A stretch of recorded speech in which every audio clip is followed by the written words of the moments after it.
Welcome to another time of KHC video devotional for 17th of October, and this is for singles. The topic we are looking at is how communication can kill your relationship. Hello there, have you slept? No, I've not. I'm listening. I heard the last thing you said. The truth is that you have dozed off.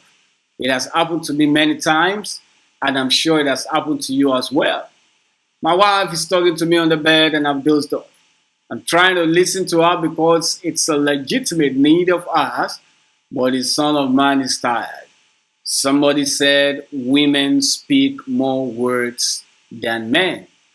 A man speaks an average of 10,000 words in a day, but a woman speaks about 25,000 words.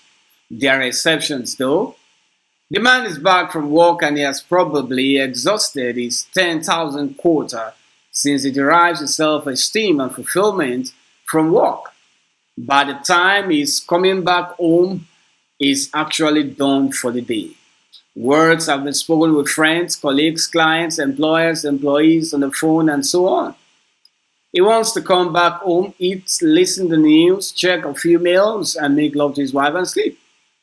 The wife too has probably exhausted 10,000 words at work, but by the time she's home, she still has 15,000 words bubbling in her. It is even worse if she is a housewife. She has nobody to talk to, and so people around her say she nags, making repetitions and all that. The fact is she needs to talk. So the wife asked her husband, "How was work today?" He answers, "Fine." If he's in a good mood, he adds a few more words like, "Oh, baby, my day was cool, thank God." She's worried he's not talking, but the guy is in no mood to talk. So the husband asks the wife, "How has your day been?" And he regrets afterwards. That was all she needed to unleash the words that have been brewing in her like a molten magma. The volcanic eruption of words is so massive, the guy wants to walk away.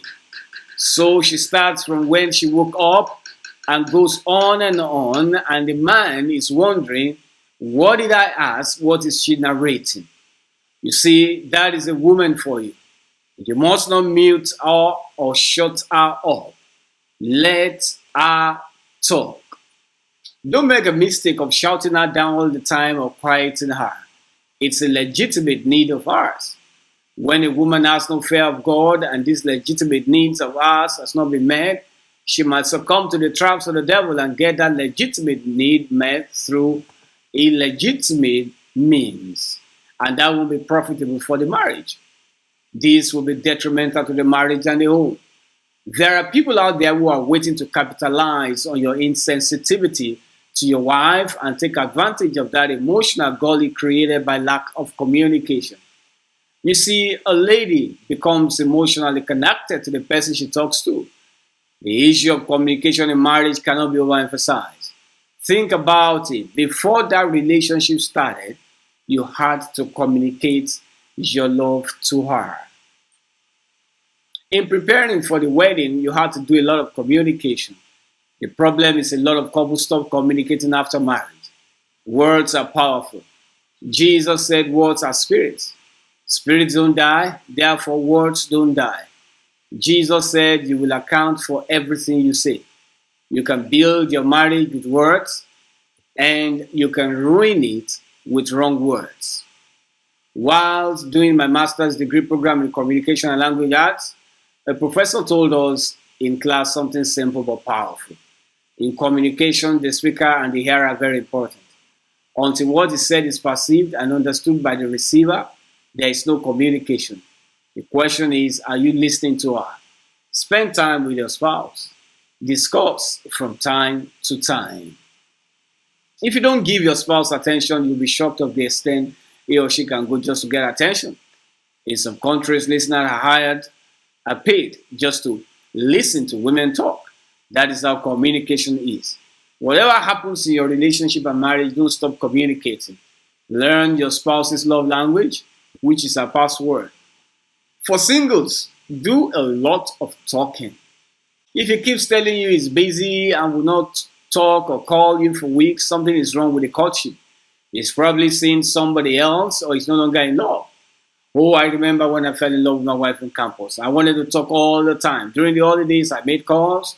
I wanted to hear her voice all the time. She was on my mind. You see, out of the abundance of the heart, the mouth speaks. If you are on his or her mind, there will be communication. When you are rendered incommunicado in a relationship or marriage for whatever excuse, it's a red light. In courtship, your mind is supposed to come together in alignment through communication and not your body coming together in premarital sex.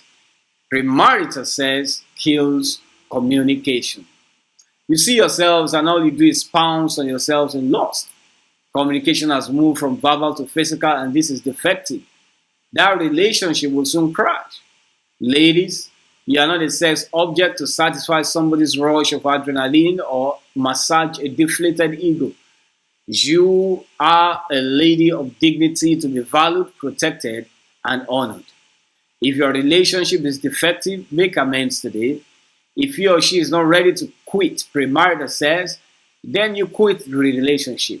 Be bold. Take charge of your life and destiny. Decide for God. Quit before your life is entangled and mangled in the negative complexities and consequences of a disobedient life. He stands at the door of your heart and knocks. If you open the door for him, he will come in right now. Meditation for the day. Proverbs 18:4. The words of a man's mouth are as deep waters, and the wellspring of wisdom are as a flowing brook. Prayer for the day number 1. Spirit of God, fill my mouth with right words over my relationship. Prayer number 2. Oh Lord, give me wisdom to handle my partner. Prayer number 3. My Lord and my God, surround me with the right people. Confession for the day. My mouth is full of words. The opening of my mouth is unto wisdom and grace. I have wisdom to relate with my partner. I speak words of life. As a man, I do not shut her up. As a woman, I learn communication. I'm sensitive with my words. I do not keep wrong company. I surround myself with the right set of people. Action plan for the day. Fix a time for a hearty discussion. Chronological Bible reading for today. Luke 12:35 to 13:21 and John 9:1 to 41. This particular devotional is taken from a singles devotional book. You can get a paperback edition or Kindle edition on Amazon, and you can also get a digital edition on Okada Books. To get the books, navigate to the URL you see on the screen at kissesandhawks.com/books. Also, we'd like you to partner with us on Kisses and Hugs Club. It will enable us to reach more people.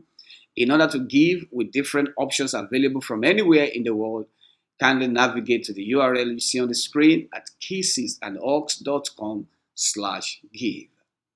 Also, if you live in the city of Ibadan, we'd like to welcome you to worship with us if you don't have a place of worship yet. Sundays 8 o'clock, and the church is Shouts of Grace Center at Joker Plaza beside Trans Amusement Park, Bodija, UI Road. You can miss it. Also, I will want to intimate you of our devotional website, which is at kissesandhugs.com. God bless you. Thanks for joining today. See you tomorrow. Bless you.